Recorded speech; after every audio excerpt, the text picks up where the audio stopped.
that now this is going to be a place that a lot of free agent pitchers who maybe are going to sign these shorter term deals, they're going to want to come to the Mets because they're going to know that you're going to be able to perform better, improve your game, and end up getting paid at the end of the year.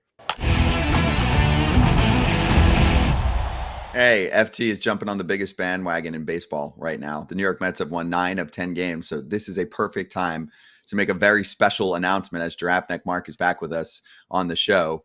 Not just the YouTube creator who you can follow, but also the Mets'd Up podcast host. Giraffe Neck Marc, great to see you, dude. Do you want to do it or should I do it? I mean, listen, I'm happy to tell everybody. Mets'd Up podcast is the podcast that me and my co-host James Shiano host. We are joining the Foul Territory Network and super excited to come along and be one of the other team podcasts that you guys have. Super pumped. It's about time. Yeah, about time. Exactly. Exactly. We've had you on multiple times. Now we make it official. Our Mets team show is right at the bottom of your screen. Scan that QR code. Check out the YouTube channel. Check out the podcast, Apple, Spotify, wherever you get your pods. It is called Mets'd Up. Very clever name. Great logo too. So that also means for FT fans and for Mets'd Up fans, more episodes, more guests, more everything, right? Like give us a little preview of, what you guys do on a multiple times a week basis. Yeah, we do an episode after every single series where we recap what just happened. Baseball is kind of talked about in series, so we think that's the best format to go along with. And we're now going to add another episode every single week where we either have a guest that we're interviewing that we talk about the Mets about, or we talk about prospects. We love talking about the farm system. So that's something that's done really well on our show in the past. And now that we have the opportunity to do another full episode during the week, it feels like a really good spot to put it. So if you love Mets content, you love talking about baseball, and you're not one of the super negative Mets fans, I think you'll really enjoy our show. Yeah, and also a shout out to James Shiano, obviously your co-host, and you guys do an amazing job. So we're excited to be bringing you into the Foul Territory Network, the Foul Territory fam. So let's give everyone a taste of what you guys have been talking about lately. So this team's playing pretty good ball. This is the ultimate bandwagon in baseball right now, right? They have a lot of fun. The offense is thriving. What else? What am I missing? What are you enjoying the most? I mean, listen, just being able to see guys like Sean Manaea and Luis Severino come into this rotation at the beginning of the year, and they're dudes who had to prove it a little bit, signed one-year contracts on a little bit more team-friendly deals than it would be for the player, and they've come in and they've been amazing. Sean Manaea has been one of the best left-handed pitchers in the National League this year. His ability to just go deep into games, he's been dominating guys ever since he dropped his arm slot. It's been awesome to watch him improve, along with Luis Severino coming off major injuries, just really hasn't been the same in quite some time since his peak with the Yankees, and to come to the other side of New York, the better side of New York, play for the Mets, and just dominate like he has. I think it's really cool to see, along with the fact that they're helping push the playoffs for the Mets, that now this is going to be a place that a lot of free agent pitchers who maybe are going to sign these shorter term deals, they're going to want to come to the Mets because they're going to know that you're going to be able to perform better, improve your game, and end up getting paid at the end of the year. Yeah, but you also are going to want the big-time guys. You're going to want Max Fried. You're going to want Corbin Burns. Don't make it out to be that the Mets are like St. Pete North. Like, this is what I need to know. We had Reed Garrett on the show the other day on Friday. Who is the unsung hero of this team? I think right now, I'm going to go with Jose Butto. He's been incredible out of the bullpen. Reed's been great too, especially with that splitter. But Butto has really just been a bit of a jackknife when you look at how this team has been. He's been in their starting rotation. He did well to start the year. They ended up moving to the bullpen towards the second half of the season. And he's been one of our best arms. When Edwin Diaz was struggling to get big outs, Jose Butto was coming in and getting those big outs for us. He's gotten a couple saves. He can go multiple innings. He just does everything that we could ever ask of him, and he continues to throw strikes and improve, which is something that I think a lot of Mets fans can look forward to with Butto and his progression. Okay, let me ask you this. You mentioned Severino. You mentioned Manaea. Who do they bring back next year? They bring back one, two, both of them? And who would you rather have back? Okay, I don't know if realistically they're going to be able to bring either of those guys back just because I think Manaea Stevie Cohen's got all the money in the world. Why not? Steve Cohen's got the money. I think, like Kratz said, I think we're going to be looking at some of the bigger names if we're going to spend that money. But if there was one guy I want to bring back of those two, I think it's going to be Sean Manaea. I think what he's done has been really repeatable. I think he's been really comfortable here in New York. And just the growth that we've seen from the beginning of the year where he kind of struggled to get through that fifth inning. We now see him go 7 innings pretty much every single time he steps out on the mound. That's a guy you can rely on. That's a guy whose stuff I think has gotten better as the year's gone on. And someone I'd love to see back in New York. His vibes have been incredible too. Just seems like a great teammate. All right, from our chat, Armand from our chat asked, Mark, if the Mets make the playoffs, he didn't even put in there a big if. If the Mets make the playoffs, your smile just got huge as any Met fan in the playoffs. So it's a good problem to have. Who starts game 2? Sevy, or what David Peterson's been doing is pretty special too recently? I think right now it's going to be Luis Severino. And the reason being is that I don't think the Mets want to go with back-to-back lefties, game 1, game 2. And I think what Severino has done has been a little bit more repeatable. When he uses a sweeper more often, like over 15% of the time for his pitches, he's been a way more effective pitcher. He's been doing that a lot more in the second half. And it's not that David Peterson hasn't been incredible. I mean, the ERA is below 3. He's going 6-7 innings every time, getting such incredible performance out of him. But I think for Peterson to have that kind of pressure of being the game 2 starter when he's not even the number 2 guy ahead of Severino right now, I think it would be a little bit aggressive. But I guess we'll see, too, when we get there. If David Peterson's still pitching like he is and maybe Severino takes a step back, go with the hot hand. I will trust everything that Carlos Mendoza has done this year. He's done an incredible job. All right, but the scenario could play out that you're playing the Brewers, one of the worst hitting teams versus left-handed starting pitching. Do you give it? Do you think the Mets make the move to give him the nod, or is it okay? Sevy's done exactly what you said. Now he's our number 2 guy. I think there's a world in that matchup they could go David Peterson because of that left-handed hitting matchup being such a difficulty for the Brewers this season. But in the same regard, if Luis Severino struggles in game 2, you still have David Peterson for game 3. I think they're going to go with the guy that they trust the most, the guy that's been in the front of this rotation all year long. I still think it's going to be Severino, but the Brewers do struggle against lefties. I couldn't argue against going Peterson in game 2 either. Okay, so you just flip-flop, but that's fine. Welcome to the Scott Braun world of podcasting. Say whatever you That's want. what Mets fans do. We go back and forth. Yeah. You should have named your show Mets Are Gonna Met, but that's a different story. Come on now. Now, if they, let's say this, because I don't know that they're going to run away with it, and I don't know that the Braves are going to go away. Okay, I mean, if it comes down to it, there's only 1 day off, right? I think, is there 2 days off or 1 day off? I don't know. Between the last day. Okay, so you have 2 days off. Let's say you have to throw Manaea the last game. So you do Peterson, Severino, Peterson, and then Manaea. And then who's the 4th guy? That's what I want to know is who would be the 4th guy if you get to a game 4? Because the first 3, pretty settled, but who would be the 4th guy in any matchup? Yeah, I mean, it looks like right now it's probably going to be Jose Quintana, which is a little bit worrisome. He's been a little iffy at times this year, but then he has a 3-game stretch where he pitches really well. I think it's probably going to be Quintana. Senga doesn't look like if he's coming back for the playoffs, he's going to be able to be used out of the rotation. Christian Scott still has an ability to come back, but do you want to throw a rookie who's had a bit of an up and down season in a big postseason game like that? I think they end up going with Quintana. I think it ends up being along the lines of Quintana could go 3, then maybe you piggyback a Jose Butto. You got Tyler McGill, who's now been moved to the bullpen or is at least available out of there. I think it's an all-hands-on-deck game if you're going to have to do something like that. And I think that's what the Mets' strength is. They've been able to just adapt. And Quintana, if he's not the guy, they have other dudes who will step up too.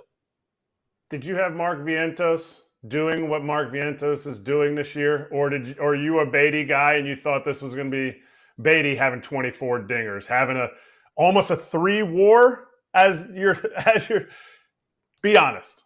No, I thought it was going to be Baty. I really did. Vientos struggled with velocity last year. His approach was just so vastly different than what we've seen this season. He was a different player, but it seems like the conversation that he had with Carlos Beltran during spring training when he got the news that he wasn't going to make the MLB roster on opening day, Beltran told him to use the other field more, use the right center field gap, something that's been a strength of his. He has insane power. Just be comfortable, have a little confidence at the plate, and do what you do best. And that seemed to change everything for him. And since then, he's been a man on just an absolute rampage. He has the highest WRC plus among third basemen in Major League Baseball, which is a crazy stat considering the year that J-Ram and Rafael Devers are having. Those guys are incredible. But Vientos has just been a completely different player. The power's still there. And I'm so glad that I was wrong because I would have been giving Brett Baty all this opportunity. Now we've given it to Vientos, and he's completely changed this lineup. Let Manscaped take care of this, John. Exactly. They can take care of a lot. So make sure you look them up. The code is FOUL20 and AJ special delivery for you soon. Okay.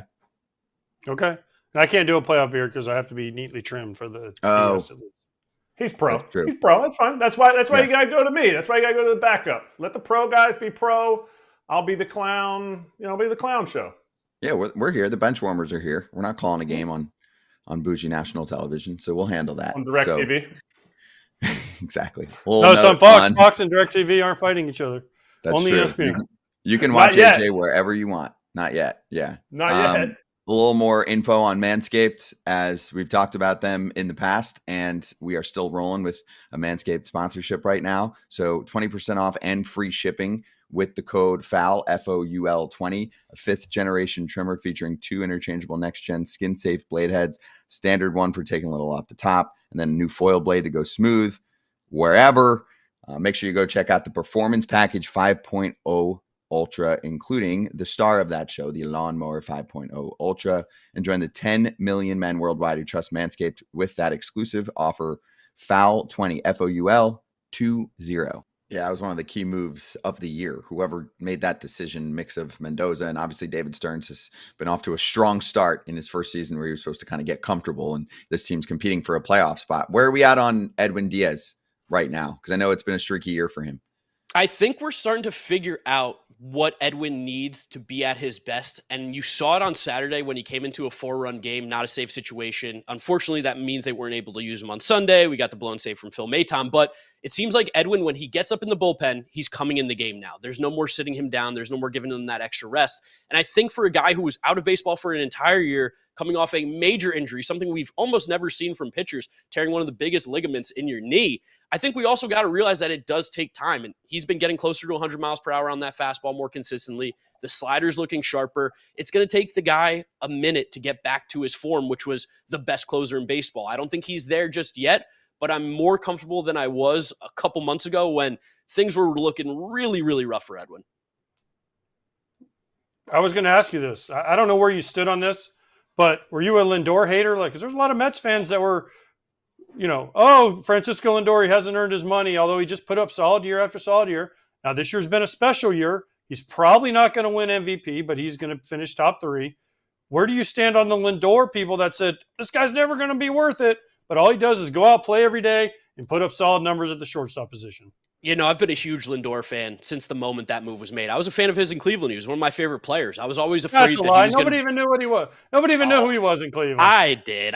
You don't know how crazy my baseball fandom is. I'm obsessed with this stuff. But Lindor, I've always been a big fan of his. He was awesome. I was honestly super worried that the Yankees were going to make him their next franchise shortstop. So I was super glad when he came to the Mets.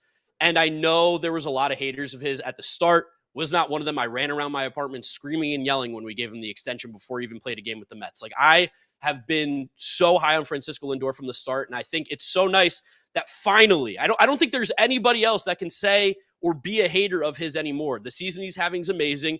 There's a conversation that he could be the MVP over Shohei Ohtani. It's going to be almost impossible, but there's a conversation. And I think for Mets fans and the haters out there, that's all they really needed. $30 million, he's worth way more than that. One of the best defensive shortstops in the game, 30 homers, 30 stolen bases, 800 OPS. I mean, I don't know what else anybody could need if there are any haters still out there.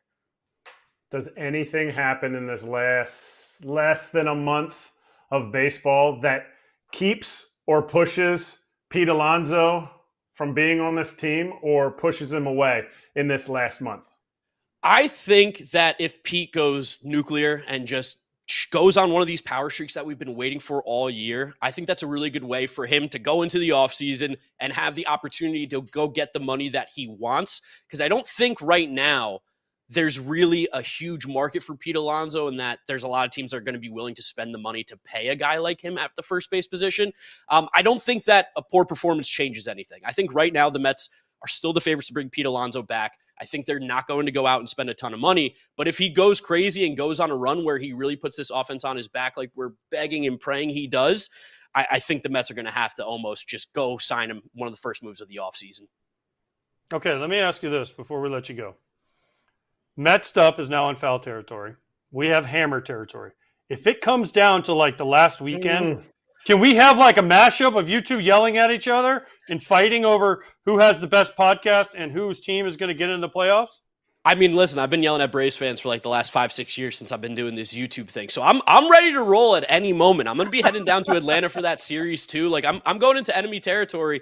I'm looking for a fight there. It's gonna be a lot of fun. Well, hopefully it's gonna be a lot of fun. They usually ruin our season, which is kind of depressing and a nightmare that I'm terrified of. But this Braves team feels just a little bit different. And that's probably because they don't have a lot of their really good players because they're hurt, but that's fine. We'll take it as Mets fans. We've been hurt in the past before. Just keep playing good baseball. I think we can beat this team. Yeah, 2022 was the nightmare, right? That was the series that we're trying to wipe out for you guys. Yeah, don't ever want to think about that again. That was like literally one of the worst months in my life. Well, you got it good. Now, hopefully this is one of the better months. So it's awesome to have you part of the FT fam officially here. Everyone check out Mets'd Up. Smash the QR code. Ooh, nice. Very well done. Yeah, pretty. You can check out the podcast on YouTube on Mets'd Up, the YouTube channel. And of course, again, wherever you get your pods, it's a great listen and you're guaranteed to get one after every series and more. So again, congrats and welcome to the FT fam. Draft Neck Mark. Awesome to have you and James aboard. Thank you guys. Super excited to join and let's go Mets. Yes. Good luck to those Mets. LF, isn't it LF? We can say LFGM. Yeah, LFGM all day. Okay. LFGM. See you later. Be sure to like and subscribe for more content. We're back here every weekday, all year long, so do not miss an episode. The videos are coming in all day. Here's another video you might enjoy. Baseball the way it should be covered.